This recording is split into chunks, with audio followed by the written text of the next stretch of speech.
சற்றுமுன் கிடைக்கப்பெற்ற மிக மிக முக்கியமான செய்தி ஒன்று வெளியாகியுள்ளது. அதிமுகவின் 14 முன்னாள் அமைச்சர்கள் அதிமுகவில் OPS அவர்களை மீண்டும் இணைப்பதற்கான முடிவுகளை மேற்கொண்டு வருகிறார்கள். அவைத்தலைவர் தமிழ்மகன் உசேன் அவர்கள் உடனடியாக செயற்குழு பொதுக்குழுவை கூட்ட வேண்டும். எடப்பாடி பழனிசாமியிடம் இதை பற்றி ஆலோசனை செய்ய வேண்டும். சட்டசபை தேர்தல் நடைபெறுவதற்கு இன்னும் 7 மாதங்களே இருக்கிறது. தமிழக மக்கள் திமுகவின் மீது கடும் அதிருப்தியில் இருக்கிறார்கள். இதை கச்சிதமாக அதிமுக பயன்படுத்தி கொள்ள வேண்டும்.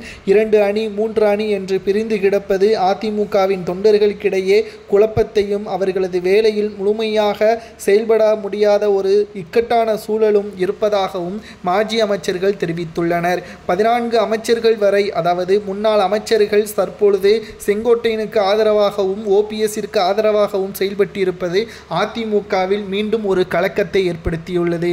இங்கு அதிமுக என்றாலே எடப்பாடி பழனிசாமி மட்டும்தானா என்று அவர் நினைத்து கொண்டிருக்கின்றார் என்று சில மாஜி அமைச்சர்களும் கேள்விகளை அவைத்தலைவரிடம் கூறியுள்ளனர். அதாவது 2026 சட்டசபை தேர்தலில் அதிமுக எப்படியாவது வெற்றியடைய வேண்டும். அதிமுகவுடன் கூட்டணி வைப்பதற்கு பல கட்சிகள் முன் வருகிறது. ஆனால் ஒற்றுமை இல்லாத காரணத்தினால் உங்களது கட்சிக்குள்ளே பல குழப்பங்களும் குளறுபடிகளும் இருப்பதால் நீங்கள் உங்களை முதலில் சரி செய்து கொள்ளுங்கள், அதற்கடுத்து நாட்டை சரி செய்து கொள்ளலாம் என்பதற்கேற்ப பிற கட்சிகள் கூறுவதையும் நம்மால் பார்க்க முடிகிறது. இதற்கு இடம் கொடுத்தது யார்? எடப்பாடி பழனிசாமி மட்டும்தான். என்னதான் பல்வேறு பிரச்சனைகள் உள்ளே இருந்தாலும் முழுமையாக பிரச்சனைகளை தீர்த்து வைக்கக்கூடிய வகையில் எடப்பாடி பழனிசாமி தலைமை பொறுப்பேற்று செயல்பட்டிருக்க வேண்டும். ஆனால் இன்னமும் இழுபறி கேசாகத்தான் இருக்கிறது எடப்பாடி பழனிசாமியின் செயல்பாடுகள் என்று கூறி தற்பொழுது மாஜி அமைச்சர்கள் OPSற்கு சாதகமாகவே மாறிவிட்டார்கள். இதற்கு மிக முக்கியமான காரணம் அவரது பக்கமும் நியாயம் இருக்கிறது.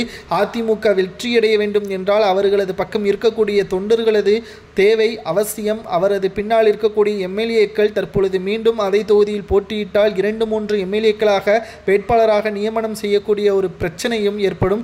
இதனால் தொண்டர்களும் பொதுமக்களும் இரட்டை இலைக்கு உண்மையான விசுவாசி யார் என்பது குழப்பமடையக்கூடிய ஒரு சிக்கலும் ஏற்படும். இது திமுகவிற்குத்தான் சாதகமாக பயன்படும் என்ற பல்வேறு கேள்விகளையும் மாஜி அமைச்சர்கள் அவைத்தலைவரிடம் முன்வைத்துள்ளனர். இதனால் 14 மாஜி அமைச்சர்கள் தற்பொழுது OPSற்கு ஆதரவாக இருப்பதால் நிச்சயம் அதிமுகவில் மீண்டும் OPS அவர்கள் இணைவதற்கு வாய்ப்புகள் இருப்பதாக செய்திகளை நம்மால் பார்க்க முடிகிறது.